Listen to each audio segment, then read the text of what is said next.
Hello everyone and welcome back. Today I share how to make bread at home. We Nigerians call this kind of bread agege bread. So let's begin. So to begin, I'm going to proof the yeast. Yeast loves sugar, so I'm going to add some sugar to this and some warm water. Not very hot water, warm.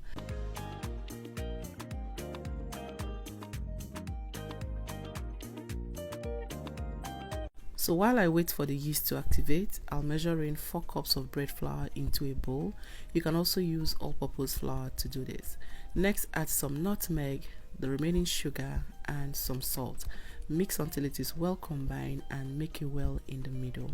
So at this point, I go back to check on our yeast mixture and you can see it is well activated. Now look at all that foamy thing that comes to the top.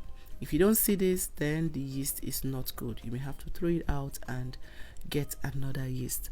I'm using active dry yeast, but if you're using instant yeast, just add it directly to the flour and mix. So now I'm going to pour that mixture into these dry ingredients and then add 1 cup of warm milk. This is evaporated milk.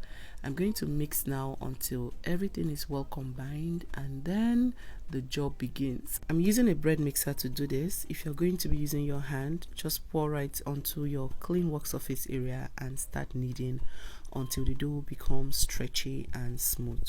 So I'm going to pour this into my mixer now and start kneading.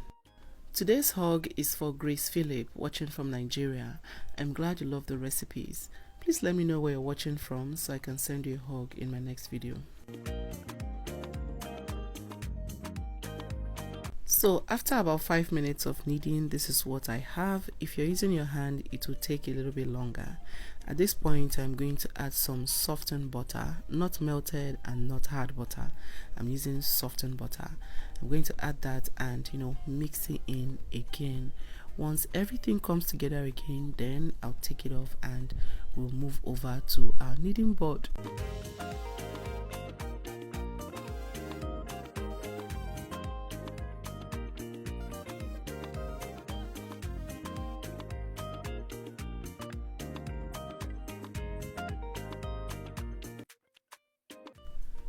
So just before I transfer the dough on my work surface, I like to grease that area a little bit with some oil. You can also flour it with, the bread flour or all-purpose flour that you're using. Now I am going to knead this into a ball. Now if you're kneading with your hand, this is ready when you knead and then it bounces right back. Then you have developed enough gluten which we need for this bread. You see, you press it down, it bounces right back. So at this point, I'm going to place it into a greased bowl, cover it up and let it rise in a warm area. For me, I kept this outside because it is really sunny today, so I let it outside to rise for about an hour. 1 hour later, this is what I have. You can see it has doubled in size. So I'm going to punch this down to get rid of the air in it, and then I'm going to get this ready for our baking pan. You want to spread it out like this. You can also use your hands to do this, but yeah, I'm going to roll it out like this, fold it, and then place it into our baking pan. The good thing with this is you can roll this into any shape you like, but today I'm going for the classic loaf pan bread. So when you roll, you want to pinch it down just like this, and then at the end you want to also seal that area. Now this area you seal is going to face downwards when you're placing it into your baking pan. So yeah, I've placed it into the pan, cover it up and let it rest for another 15 minutes. 15 minutes later, it is time for it to get into the oven. Bake on 325 degrees Fahrenheit for 40 minutes, and 40 minutes later, this is what we have. Delicious.